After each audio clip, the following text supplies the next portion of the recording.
ইয়াসিন হ উচ্চারণ করতে পারে না, হকে গো বলে ফেলে। ক্লাসে নতুন ম্যাডাম এসেছে, এবার পরিচয় পর্ব শুরু।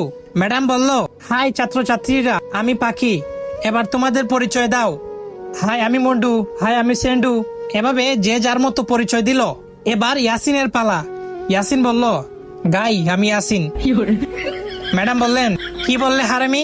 ইয়াসিন বলে, গাই বললাম। আপনি আমাকে গাই বলেছেন, আমিও আপনাকে গাই বললাম। ম্যাডাম বললেন, কি তোর সাহস কিভাবে হলো আমাকে গাই বলতে? কে তোকে এসব বলতে বলেছে, বল আমাকে। ইয়াসিন বলল, প্রধান শিক্ষক, তিনি বলেছেন ম্যাডাম এসে সবাইকে গাই বলবে, তোমরাও ম্যাডামকে গাই বলবে। ইয়াসিনের কথা শুনে ম্যাডাম কাঁদা শুরু করলো। এমন সময় পাশের ঘর থেকে হেড স্যার আসলো। হেড স্যার আবার ক বলতে পারে না, ককে প বলে ফেলে। হেড স্যার এসে বলল, কি ব্যাপার ম্যাডাম, আপনি পাচ্ছেন যে? প্রথম দিনই ম্যাডামকে